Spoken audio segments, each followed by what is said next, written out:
नमस्कार, मैं मनीष स्वागत करता हूं आपको अपने इस YouTube चैनल पे। दोस्तों, एनटीपीसी और ग्रुप डी में कुछ संभावित जो प्रश्न हैं वही सब करने की कोशिश कर रहे हैं। तो पहला क्वेश्चन देख रहे हैं। आज का पहला क्वेश्चन है, एक चेक विकृत चेक कब कहलाता है।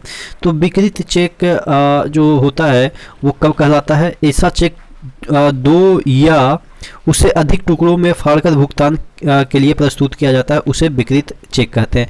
कहने का मतलब, अगर आपके पास कोई चेक है, पुराना है, एकदम से मोड़ा मरोड़ा है, उसको भी अगर आप लेके जाएंगे बैंक के पास तो उसको भी विकृत चेक कहेंगे। या कोई फट गया है, मतलब कि ये चेक है और ये 10-15 टुकड़ों में बट गया, इसको ले जाएंगे तो वो भी विकृत चेक होगा और इस पे आपको भुगतान नहीं होता है बैंकर के द्वारा। ठीक है, तो ध्यान रखिएगा। विकृत चेक के प्रकार बहुत सारे होते हैं, तो उसी में से एक प्रश्न पूछा गया है कि विकृत चेक किसे कहते हैं। तो विकृत चेक उसे कहते हैं जो कि एकदम से पुराना हो गया, एकदम से तोड़ा मरोड़ा टाइप का हो गया, कुछ डिजिट नहीं दिख रहा है, कोई शब्द नहीं दिख रहा है या फटा हुआ है, तो उस पर भुगतान नहीं होता, उसी को कहते हैं विकृत चेक। बृहदेश्वर मंदिर कहाँ पे है। तो ये काफ़ी फेमस टेम्पल है और ये कई बार प्रश्न पूछे गए हैं। तो ये है आपके तमिलनाडु में। अगला क्वेश्चन की ओर बढ़ते हैं। पाकिस्तान के थार रेगिस्तान के किनारे वाले जो रेगिस्तान है उसका क्या नाम है। देखिए, जैसे कि अगर हम बात करें, ये इंडिया का ये वाला जो डिजर्ट है, थार इधर है, थार डिजर्ट का ही पार्ट है। इधर भी थोड़ा सा ये थार डिजर्ट फैला हुआ है पाकिस्तान में, उसको कहते हैं रोही, या इसको कहते हैं चोलिस्तान। इसको चोलिस्तान बोले या रोही बोले, एक ही वर्ड है।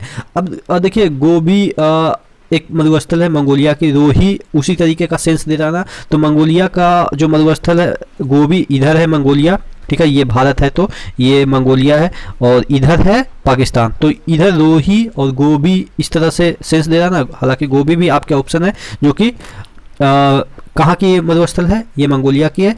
तो गोबी के जस्ट अपोजिट रोही है और बीच में कौन सा हो गया, थार मरुस्थल हो गया भारत का। ठीक है, और इसी को कहते हैं चोलिस्तान, रोही मरुस्थल को, जो कि थार का ही पार्ट है। फीफा का मुख्यालय, ध्यान दीजिएगा, फीफा का जो मुख्यालय है वो जूरिक है।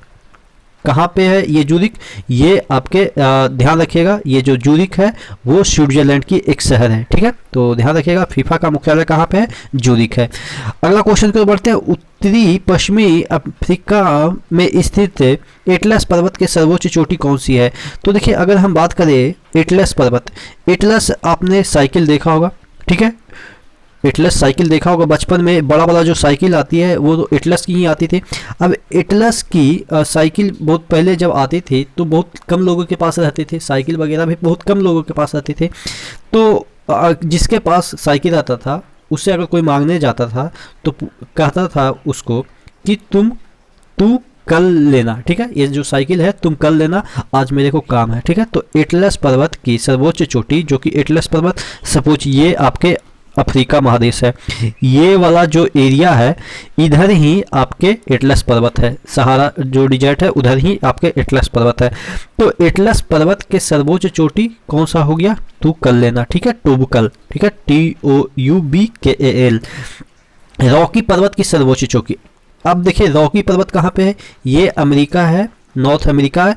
तो नॉर्थ अमेरिका के जो पश्चिमी साइड है वहीं पे रॉकी पर्वत है, तो माउंट अल्बर्ट, ठीक है। अब देखिए, रॉकी एक नाम होता है, ठीक है, किसी बच्चे का नाम होता है, या आपने देखा होगा किसी लोग का, लड़के का नाम होता है। तो अब ये देखिए, माउंट अल्बर्ट को कैसे याद रखेंगे, उससे रिलेट करके, ठीक है।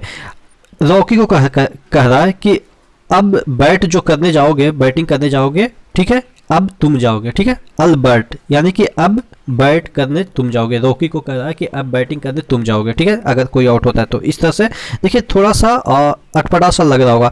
और एकांगुआ जो है वो सर्वोच्च चोटी किसकी है, ये इंडीज की है, और इंडीज पर्वत साउथ अमेरिका के जो बेस्ट है उसमें है। इंडीज जो चोटी है वो, सॉरी, इंडीज पर्वत है साउथ अमेरिका के, उसकी सर्वोच्च चोटी एकांकागुआ है।